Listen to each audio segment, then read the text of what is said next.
제가 20대 중반에 독일, 유럽 여행을 한번 갈 기회가 있었습니다. 그 중에서 독일이라는 나라에 가게 되었는데요.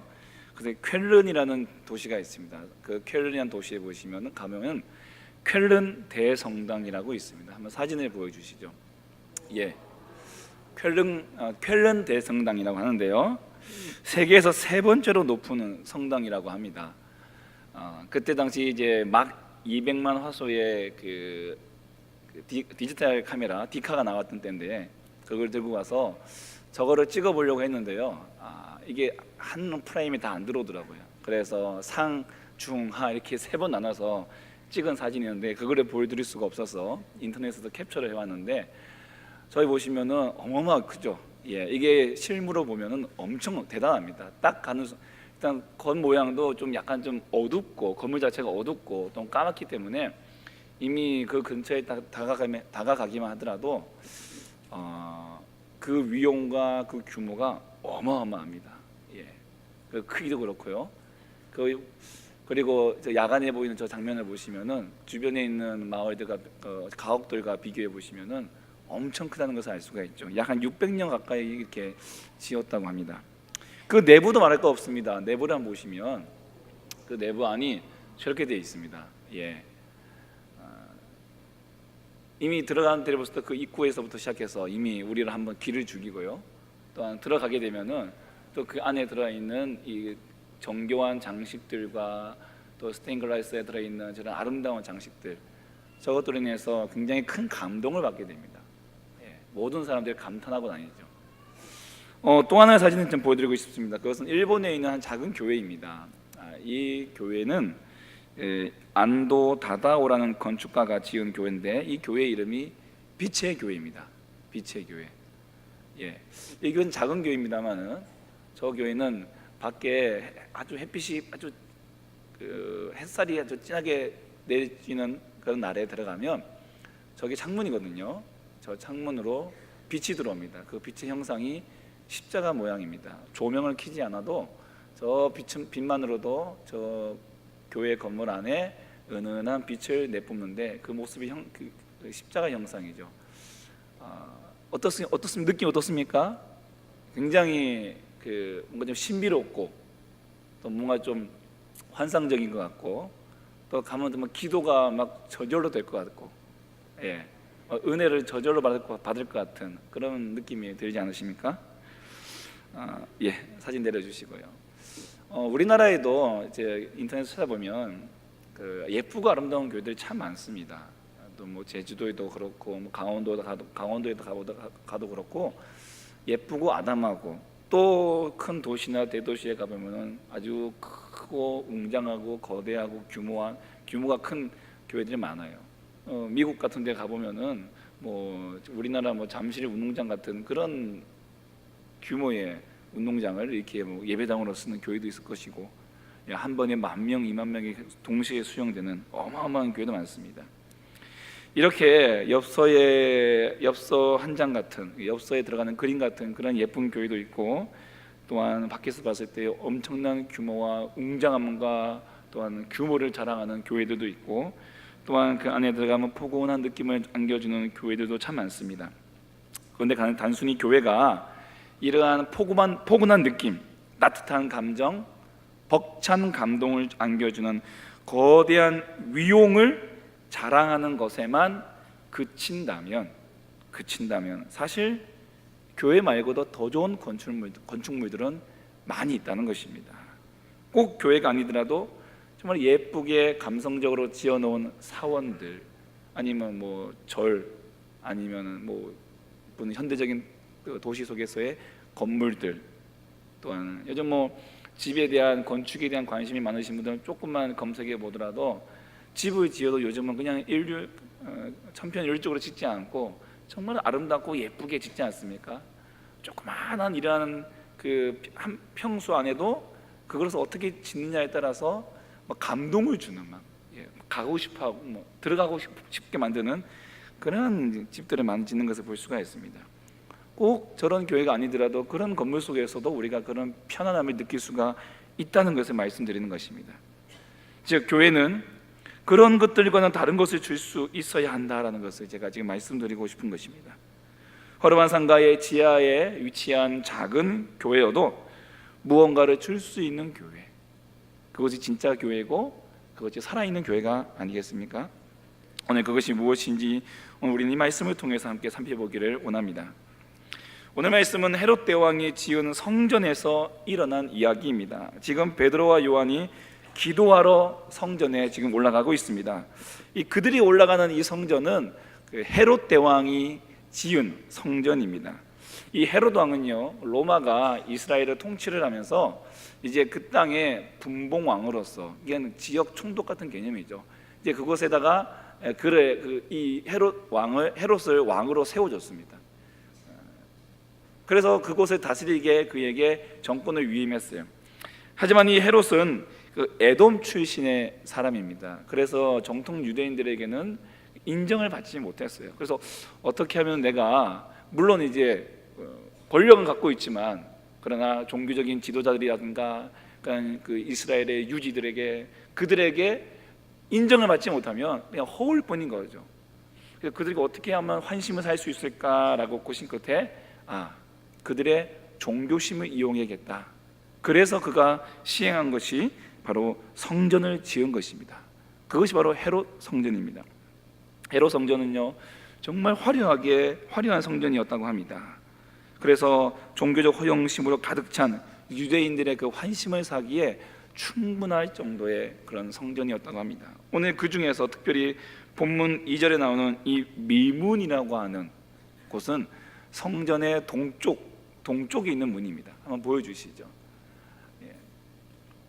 이것은 하나의 그냥 모형인데요. 그 헤롯 성전에서 동쪽에 있는 바로 미문이라고 하는 이 문이 그 성전에 들어가는 문 중에서 가장 아름답고 화려한 또한 문이었습니다. 이 문은요, 이방인 성전의 뜰에서 가장 바깥이 이방인의 뜰입니다. 그 이방인 뜰에서 그 다음 뜰로 들어가는 문입니다. 그 다음 뜰은 바로 여인들을 위한 뜰입니다. 그러니까 이방인들은 여인들보다도 못한 이제 대우를 받는 것이죠. 그 이방인 뜰에서 여인들의 뜰 안으로 들어가기 위한 문 중에 하나가 바로 저 미문이라고 불리우는 바로 니카노르 문이라고 합니다. 특별히 이 문은 고린도에서 생산된 아주 최고급의 이 황동으로 만들어졌다고 합니다.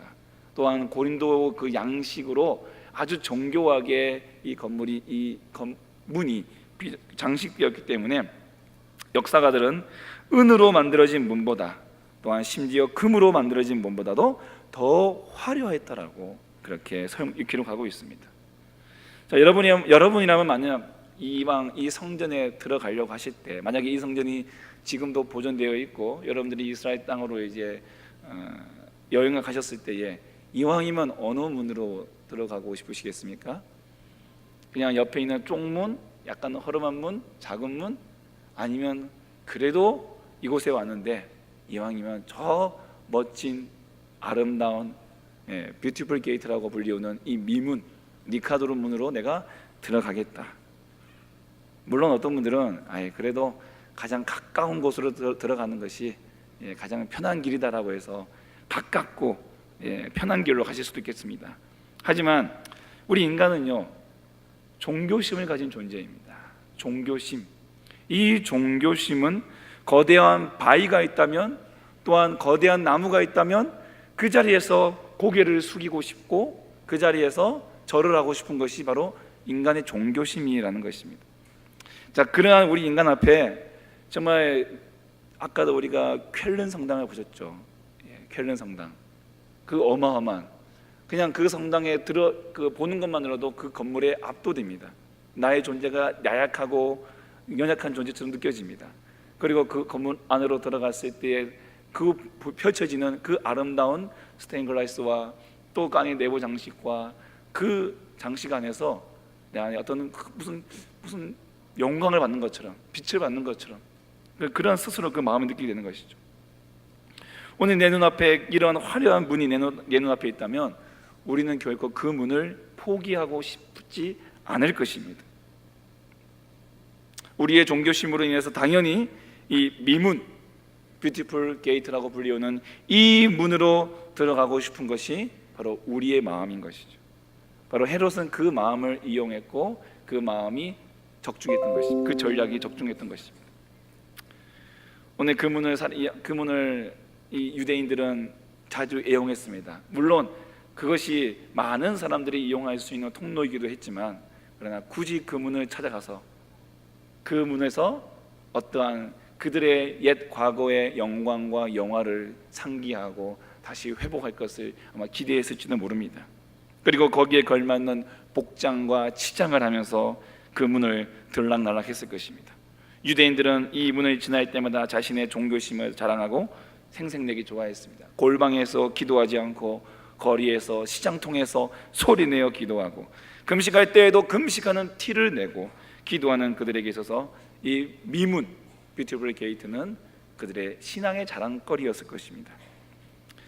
이런 이 미문만 보더라도 그 문을 지나가기만 하더라도 나에게 믿음이 생기고 은혜가 넘칠 것 같지 않으십니까?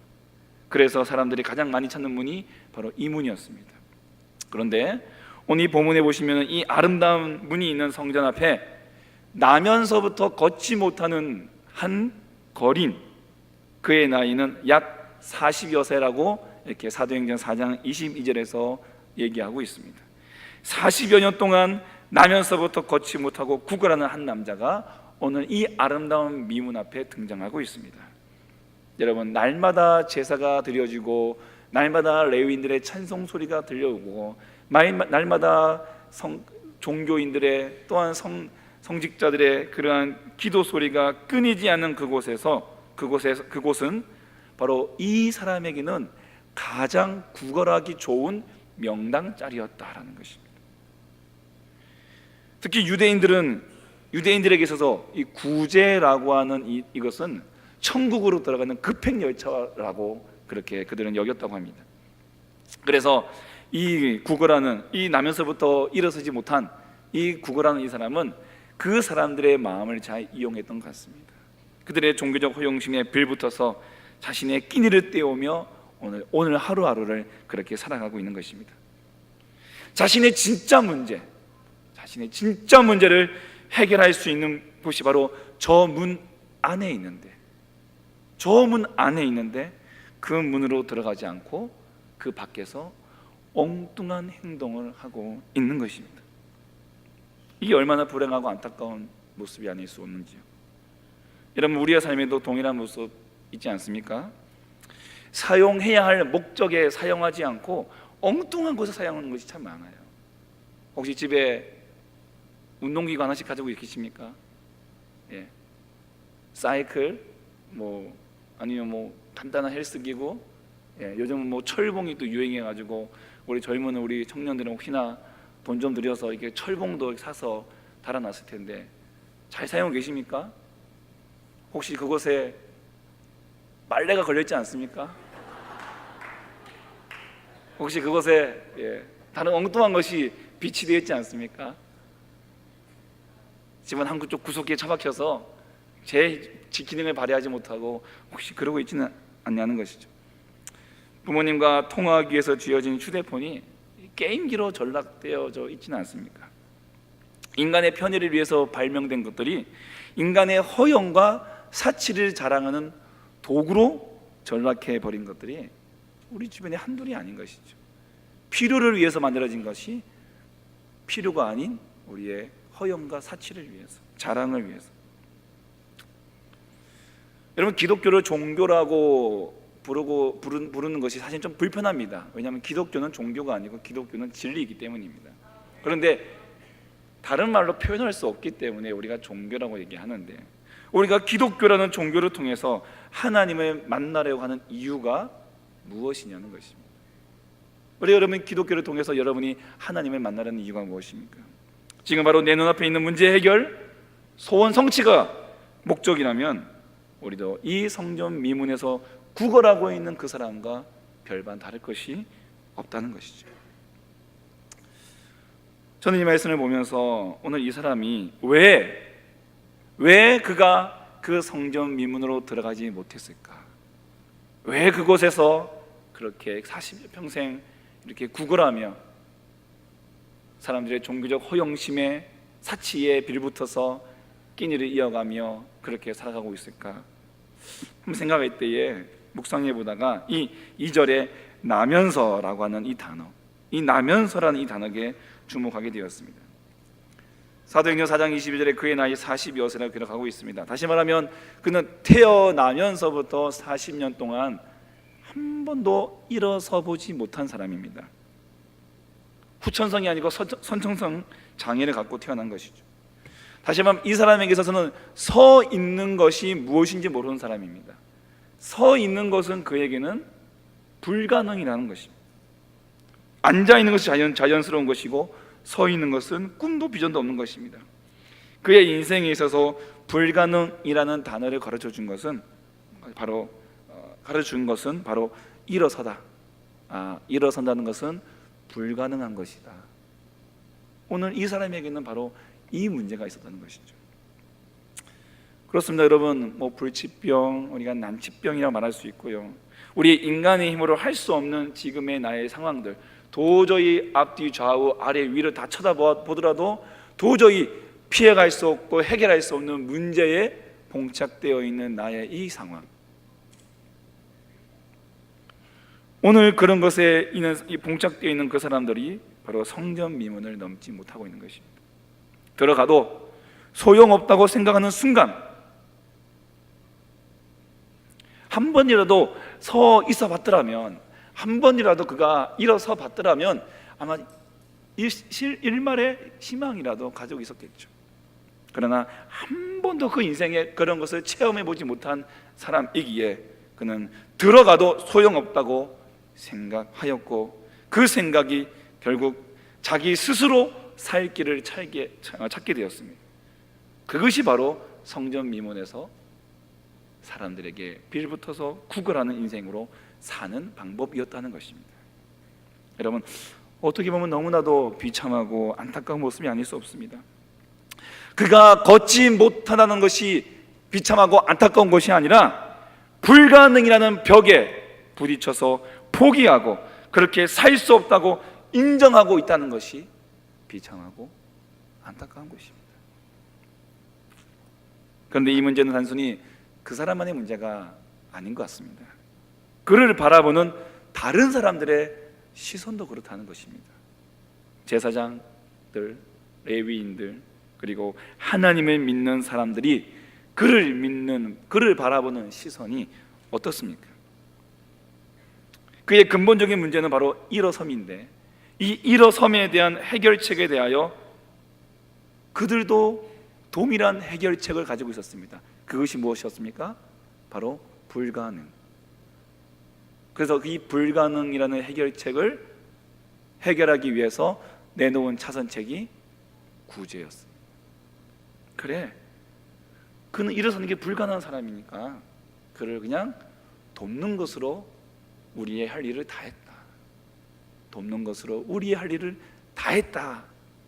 바로 그를 바라보는 사람들의 시선이었고, 그래서 그가 그 성전 미문에서 이렇게 구걸하고 있어도 비록 그 아름다운 미문과 비교해 봤을 때는 너무나도 대조되는, 너무나도 어색한 장면이지만, 그러나 그에게 해줄 수 있는 것이 없다고 생각했던 그들의 생각에 있어서 가지고 있는 가장 최선책은, 인간적인 최선책은 그에게 지나가면서 동전 몇 입, 돈정 몇 푼 던져줌으로써 자신들의 할 일을 다 했다라고 생각하게 되었다는 것입니다. 여러분, 성경은 바로 이러한 사건이 바로 성전 앞에서 이루어지고 있다라고 지금 기록하고 있습니다. 여러분, 무슨 의미인지 아십니까? 그들은 하나님이 평생 걷지 못하는 사람 하나도 살리지 못하시는 분이 되신다라고 이야기하고 있는 거나 마찬가지입니다. 아니, 그렇게 생각하고 있는 것입니다. 병자도 그렇게 생각하고 사람들도 그렇게 생각하고 있습니다. 그래서 그들은 하나님이 아닌 자신들이 할 수 있는 차선책으로 구제를 베풀고 그것을 의로 여기고 천국으로 달려가는 급행열차를 지금 타고 있다라고 생각하고 있는 것이죠. 여러분, 강대국 이집트가 여호와께서 내린 10가지 그 재앙에 의해서 쑥대밭이 되었습니다. 그리고 이스라엘 백성들이 이제 그들로부터 자유를 얻어서 출애굽했습니다. 그럼에도 불구하고 그들은 그들 눈앞에 홍해가 놓여졌을 때에 어떻게 했습니까? 그 하나님을 바라보지 못하고 자기들의 모습을 바라보고 불가능하다라고 하나님을 원망했습니다. 불가능이라는 단어를 먼저 떠올린 것입니다. 블레셋의 거대 장수 골리앗 앞에서 사울과 이스라엘 군사들이 우리는 저들을 이길 수 없어, 우리는 그를 대화하여 싸워 이길 수 없어라고 불가능이라는 단어를 떠올리고 있었을 때 소년 다윗은 하나님을 생각하며 하나님을 바라보며 가능이라는 단어를 떠올린 것입니다. 여러분, 애굽을 탈출했던 그 히브리 민족이나 그 거대 장수 골리앗 앞에 있었던 그 사울과 이스라엘 군사들에게 있어서 그들이 떠올린 불가능이라는 단어의 주어는 무엇입니까? 바로 우리입니다. 우리는 불가능해. 이것이 하나의 공식처럼 되어버리고 만 것입니다. 그런데 이 공식을 깨버린 사람이 바로 오늘 성경에 나오는 두 제자 그리고 베드로인 것입니다. 베드로와 요한이 제9시쯤 즉 오후 3시입니다. 오후 3시에 정시 기도 시간에 맞춰서 성전으로 들어가는 길에 이 구거라는 사람을 만나게 되었습니다. 베드로와 요한은 유대인입니다. 그래서 유대인의 전통에 따라서 정해진 시간에 그는 항상 올라가서 기도했던 것 같습니다. 아마 그렇게 생각한다면은 베드로와 요한은 이 구거라는 사람을 아주 오래 전부터 보아왔을 것입니다. 이 사람이 10살 때부터 나왔다 할지라도 약 30년 이상 베드로와 요한은 성전을 오고 가면서 그를 만났을 것입니다. 두 제자도 지금까지는 그를 위해 구제하는 것이 복받는 길이고 복주는 길이라고 생각했을 것입니다. 그런데요, 오늘 성경에 나오는 오늘 이 장면을 봤을 때에 이 두 사람은 뭔가 좀 다른 것을 느꼈습니다. 평소와 다름없이 구걸하는 이는 두 제자를 보며 구걸하였지만 베드로와 요한은 그를 오늘 특별하게 주목하여 보았습니다. 여전히 구걸하는 사람은 무엇을 얻을까 똑같은 심정으로 두 사람을 바라보았는데요, 오늘 그런데 이 베드로의 입에서 놀라운 말이 나옵니다. 그것이 바로 오늘 6절의 말씀, 베드로가 이르되 은과 금은 내게 없거니와 내게 있는 이것을 내게 주노니 나사렛 예수 그리스도 이름으로 일어나 걸으라. 오늘 베드로의 이 놀라운 고백이 그의 40평생 처음 그의 눈앞에서 펼쳐진 것입니다. 그러면서 오른손을 잡아 일으키자 발과 발목이 곧 힘을 얻고 뛰어서서 걷기도 하며 뛰기도 하며 하나님을 찬송하는 놀라운 기적이 일어난 것입니다. 사랑하는 여러분, 우리와 불가능, 나와 불가능이라는 이 공식을 깨는 비결은 바로 나사렛 예수 그리스도의 이름에 있음을 믿으시기 바랍니다. 자신도 사람들도 불가능하다고 생각할 때에 예수 그리스도의 이름의 권세로 가능하게 되었던 것입니다. 결코 고쳐질 수 없는 병이라고 자포자기하며 살아갈 수밖에 없는 인생에게 여러분, 교회가 무엇을 줄 수 있습니까?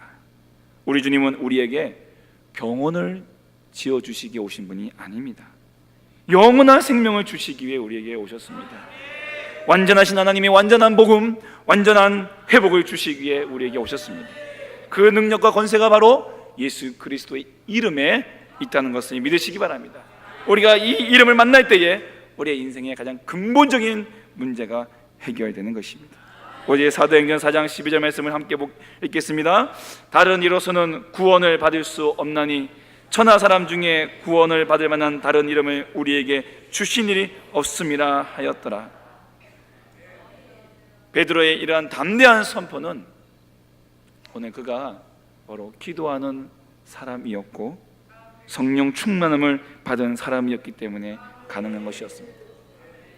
기도를 잃어버리고 성령 충만함 없이는 예수 이름의 권세를 선포할 수도 누릴 수도 없는 것입니다.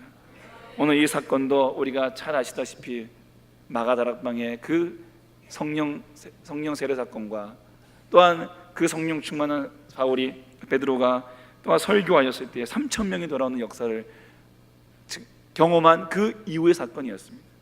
그리고 이 사건을 통해서 또한 베드로가 그곳에 모인 모든 사람들 앞에 주의 말씀, 바로 예수 이름의 권세와 그 예수 이름을 증거하게 되는 계기가 되었던 사건입니다.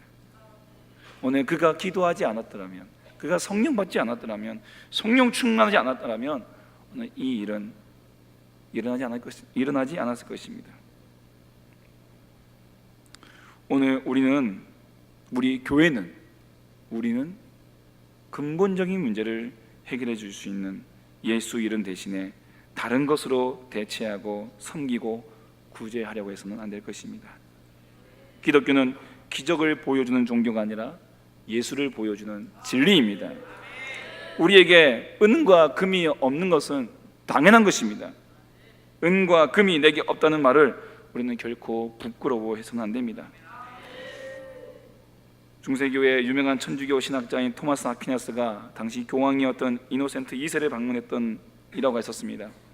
그때 이노센트 2세는 로마 가톨릭 교회에서 들어온 막대한 양의 헌금을 막 세고 있었다고 합니다. 마침 찾아온 이 토마스 아퀴나스를 보면서 이 교황이 의기양양히 말하기를, 이것 좀 보시게 토마스, 이제 교회는 더 이상 은과 금은 내게 없거니와를 말할 수 없게 되었네 라고 말했다고 합니다. 그러자 토마스 아퀴나스는 정말 그렇군요 교황님 이라고 맞장구 치면서 한마디 더 붙이기를, 하지만 이제 교회는 일어나 걸으라 고도 말할 수 없게 되었습니다. 은과 금은 엄청나게 많이 소유하게 되었지만 나사렛 예수 그리스도의 이름을 잃어버린 것이었던 것입니다. 예수 이름의 권세, 예수 이름의 능력을 회복하고 선포하고 누리는 오늘 저와 여러분 되시기를 간절히 소망합니다. 물론 가난한 자를 돕고 돌아보며 사랑하며 구제하는 것도 교회의 사명입니다. 그러나 교회가 그들을 위하여 단지 은과 금으로만 돕는 것을 사명으로 생각한다면 그것은 큰 오해입니다. 거기에서는 분명히 한계가 있습니다. 그러나 하나님께서 교회에게 주신 것이 있습니다. 그것은 한계가 없는 것입니다. 무한계입니다. 바로 예수 그리스도의 이름인 것입니다. 육신의 한계는 한계가 있지만 예수의 이름은 기도할 때 그 영혼이 구원받고 이 온 우주가 하나님께 영광을 돌리게 되는 놀라운 역사가 일어날 것입니다. 우리의 이웃과 형제를 바라볼 때도 우리가 해주고 싶은 것이 있어도 결국에는 내 한계 때문에 더 이상 해주지 못하는 분명한 그 한계치를 우리는 느끼게 될 것입니다. 그러나 예수 이름으로 간구할 때 40년 동안 걷지 못한, 한 번도 일어섬에 대해서 일말의 희망도 갖지 못한 오늘 그가 일어나 걸으며 뛰듯이 하나님을 찬송하는 놀라운 경험을 하게 되었던 것처럼 오늘 바로 우리에게도 이런 놀라운 역사들이 일어나게 될 줄 믿습니다. 우리에게 주시고 우리에게 있는 것으로 주님을 섬기고 이 세상을 사랑하는 믿음의 성도가 다 되시기를 다시 한번 주님의 이름으로 소원합니다.